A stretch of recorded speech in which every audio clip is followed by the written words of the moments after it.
यह कहानी उस दौर की है जब पांडव अपना सब कुछ खोकर वनवास भोग रहे थे। घने सुनसान जंगल में सन्नाटा पसरा था और उसी सन्नाटे में द्रौपदी अकेली उदास मन से टहल रही थीं।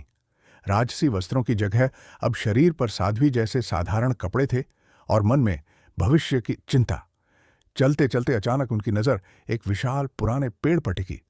उस पेड़ पर एक अजीब सा आकर्षण था। वहां एक जामुन का फल लटका था, असाधारण रूप से बड़ा, काला और रसीला।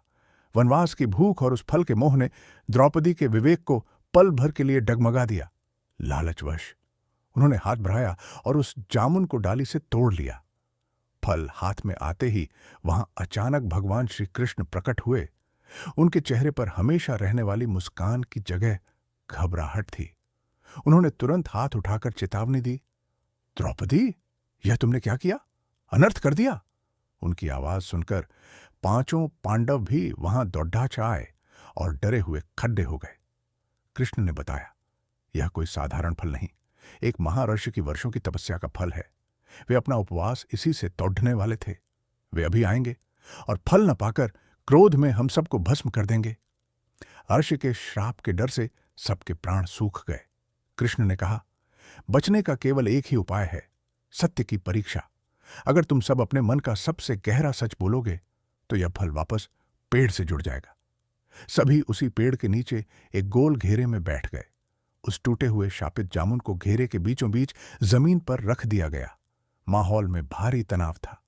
परीक्षा शुरू हुई। सबसे पहले धर्मराज युधिष्ठिर ने गंभीरता से अपने मन का सच बोला और तभी एक चमत्कार हुआ। वह जामुन का फल जादुई रूप से जमीन छोड़कर हवा में थोड़ा ऊपर उठ गया। फिर महाबली भीम ने अपना क्रोध और धनुर्धर अर्जुन ने अपनी भीषण प्रतिज्ञा का कड़वा सच बताया। फल हवा में और ऊपर उठा, पेड़ की डाली के करीब पहुंचने लगा। अंत में नकुल और सहदेव के सच बोलते ही वह जामुन हवा में तैरता हुआ ठीक उस टूटी हुई डाली के नीचे पहुंच गया जहां से उसे तोड़ा गया था। बस जुड़ने ही वाला था। संगीत बहुत तनावपूर्ण क्लाइमेक्स की ओर। अब बारी थी द्रौपदी की। सबकी सांसें थमी थीं। द्रौपदी ने झिझकते हुए अपने पतियों के प्रति प्रेम का सच बोला। ध्वनि प्रभाव, किसी भारी चीज के गिरने की आवाज। लेकिन यह क्या? फल डाली से जुड़ने के बजाय एक झटके के साथ धड़ाम से वापस जमीन पर आ गिरा। सत्य अभी भी अधूरा था। पांडव हैरान रह गए। श्री कृष्ण ने द्रौपदी की आंखों में सीधे देखा।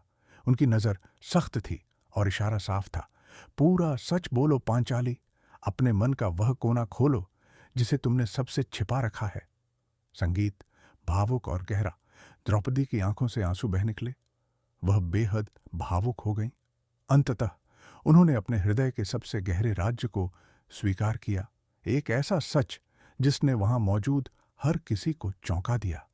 भर्राई आवाज में उन्होंने कहा, मैं अपने पांचों पतियों से प्रेम करती हूं, लेकिन मेरे मन के एक कोने में कर्ण के लिए भी एक नरम स्थान हमेशा रहा है। संगीत भव्य और चमत्कारी। जैसे ही यह अंतिम और पूर्ण सत्य द्रौपदी के मुख से निकला, एक अद्भुत घटना घटी। वह जामुन का फल जादुई रूप से हवा में तेजी से उड़ा और वापस उसी पेड़ की डाली से जाकर जुड़ गया, मानो वह कभी टूटा ही न हो। संगीत शांत और रहस्यमयी अंत। यह दृश्य देखकर पांचों पांडव पूरी तरह स्तब्ध और हैरान खड़े थे। वे सच की ताकत को देख रहे थे, जबकि लीलाधर श्री कृष्ण के चेहरे पर अब एक रहस्यमयी और शांत मुस्कान खेल रही थी। सत्य कड़वा था, लेकिन उसी ने उनकी रक्षा की थी।